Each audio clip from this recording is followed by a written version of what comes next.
Assalamualaikum warahmatullahi wabarakatuh.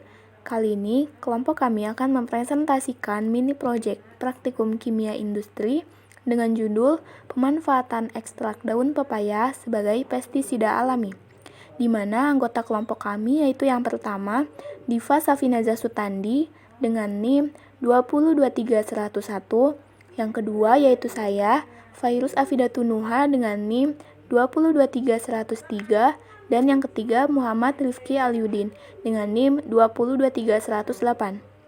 Selanjutnya, latar belakang yang akan dipresentasikan oleh Diva Safinaza Sutandi. Pestisida merupakan zat senyawa kimia atau zat pengatur tubuh dan perangsang tumbuh, organisme renik, virus, dan zat lain-lain yang digunakan untuk melakukan perlindungan tanaman atau bagian tanaman. Petani menggunakan pestisida untuk membasmi hama dan gulma dengan harapan hasil produk pertanian meningkat. Berkembangnya penggunaan pestisida sintesis yang dinilai praktis oleh petani dan pecinta tanaman untuk mencegah tanamannya dari serangan hama, ternyata membawa dampak negatif yang cukup besar bagi manusia dan lingkungan. Dampak negatif dari penggunaan pestisida sintesis adalah meningkatnya daya tahan hama terhadap pestisida atau resistensi hama itu sendiri. Besarnya biaya perawatan akibat tingginya harga pestisida dan penggunaan yang kurang tepat dapat mengakibatkan keracunan bagi manusia dan ekosistem di lingkungan menjadi tidak stabil atau tidak seimbang. Belum banyak penelitian tentang dampak negatif pemakaian pestisida sintesis di Indonesia. Sementara itu, hasil penelitian yang ada kurang disosialisasikan sehingga tingkat kesadaran masyarakat kita terhadap dampak negatif pestisida masih sangat rendah. Pemakaian pestisida sering juga tidak bijaksana. Dosis dan konsentrasi yang dipakai terkadang ditingkatkan hingga melampaui batas yang disarankan. Dengan alasan dosis yang rendah sudah tidak mampu lagi mengendalikan hama dan penyakit pada tanaman. Selain itu, wadah pestisida sering dibuang di sembarang tempat. Tingginya dampak negatif pestisida dari penggunaan pestisida sintesis mendorong berbagai usaha untuk menekuni pemberdayaan atau pemanfaatan pestisida alami sebagai alternatif pengganti pestisida sintesis. Salah satu pestisida yang dapat digunakan adalah ekstrak dari daun pepaya. Selain ramah lingkungan, pestisida alami merupakan pestisida yang relatif aman dalam penggunaannya dan ekonomis. Selanjutnya, saya, Fairuz Afidatunuha, akan menjelaskan pada bagian cara pembuatan pemanfaatan ekstrak daun pepaya sebagai pestisida alami. Alat yang kita gunakan yaitu yang pertama ada ember, pisau, sendok, penumbuk, saringan dari kain, sprayer, timbangan, botol plastik, dan juga corong. Bahan yang kita perlukan yaitu ada 1 kg daun pepaya, 10 liter air, 2 sendok makan minyak tanah, dan 30 gram deterjen.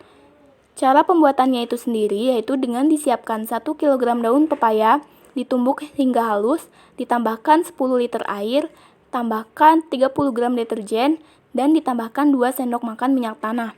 Diaduk sampai merata, kemudian disaring, dan didiamkan selama sehari semalam. Cara pengaplikasiannya yaitu dengan diencerkan larutan pestisida sebanyak 2-2,5 gelas bekas air mineral atau gelas plastik dengan 10-14 liter air untuk didapatkan 1 tangki sprayer dan diaplikasikan setiap seminggu sekali. Selanjutnya yaitu gambaran dan keunggulan produk, di mana gambaran produk papaya pestisida yang kami punya ini mempunyai beberapa keterangan, yaitu yang pertama terdapat keterangan tanggal expire, di mana sebagai bentuk informasi produk baik digunakan sebelum tanggal expire-nya itu sendiri. Selanjutnya yaitu ada keterangan papaya pestisida yang kami punya yaitu pestisida alami dengan ekstrak daun pepaya, harga terjangkau dan juga ramah lingkungan. Selanjutnya ada kalimat warning di mana tertulis hindari sinar matahari langsung dan anak di bawah umur. Selanjutnya yaitu botol plastik yang kami gunakan ini mengandung 3 manfaat, yaitu yang pertama reuse dapat digunakan kembali, reduce dapat didaur ulang, dan juga eco-friendly yaitu ramah lingkungan. Selanjutnya kalimat ajakan yang tertulis yuk jaga hasil tani dan jaga bumi ini. Selanjutnya terdapat kontak person di mana sebagai bentuk penyaluran kritik dan saran konsumen. Selanjutnya yaitu keunggulan produk pada bagian internal, yaitu yang pertama bahan bakunya ini mudah dicari, kemudian proses pembuatannya yang terbilang mudah, mengandung bahan aktif papain yang dapat mengendalikan hama, dosis yang digunakan tidak terlalu mengikat dan beresiko dibandingkan dengan penggunaan pestisida sintesis. Lalu pada bagian kelemahan internalnya ini yang pertama, ketersediaan bahan baku tanaman yang kurang tersedia di lingkungan petani, memerlukan bahan baku tanaman dengan volume yang banyak, kurang praktis dalam pengaplikasiannya karena memerlukan frekuensi yang berulang-ulang, dan memerlukan bahan pelarut. Kemudian, keunggulan produk pada bagian eksternalnya itu sendiri yang pertama, dapat memanfaatkan hasil alam, kemudian sebagai bentuk ramah lingkungan dengan memanfaatkan botol plastik sebagai tempat untuk memproduksinya, relatif aman bagi manusia dan hewan karena residunya ini mudah hilang. Lalu mengurangi biaya produksi dan ketergantungan petani terhadap pestisida sintesis. Selanjutnya, kelemahan pada bagian eksternal yaitu yang pertama, belum banyak yang mengetahui manfaat dan kegunaan pepaya sebagai pestisida alami. Masih banyak yang menggunakan pestisida sintesis karena hasilnya yang lebih realistis, dan banyak yang masih menganggap remeh hasil dari penggunaan pestisida alami. Selanjutnya akan dijelaskan pada teman saya yaitu Muhammad Rifki Aliuddin. Selanjutnya pengembangan produk. 1. Pengemasan produk papayas. Produk pestisida dikemas menggunakan botol plastik dengan volume 250 ml. Botol plastik disterilkan sebelum digunakan untuk pengemasan pestisida. Produk papayas pestisida dimasukkan ke dalam botol dan ditutup rapat kemudian disterilkan. Kedua, pemasaran produk.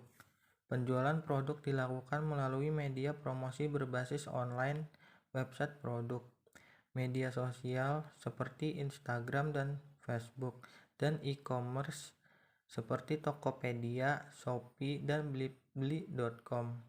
Selain itu juga dilakukan promosi langsung dengan mengikuti pameran, bazar, dan menawarkan kepada para petani. Strategi pemasaran dilakukan dalam mendapatkan konsumen terhadap barang yang ditawarkan. Yang ketiga, mentoring dan evaluasi produk. Mentoring dan evaluasi produk dilakukan untuk mengetahui bagaimana prospek produk yang dipasarkan serta untuk mengetahui seberapa besar keuntungan yang dapat dihasilkan berdasarkan hasil penjualan. Laporan keuangan ditulis secara struktur untuk keperluan analisis dan evaluasi untuk mengetahui kekurangan yang dapat diperbaiki. Selanjutnya, biaya dan jadwal kegiatan. Anggaran biaya dapat dilihat melalui tabel 4.1 rekapitulasi rencana anggaran biaya. Yang pertama yaitu perlengkapan yang diperlukan.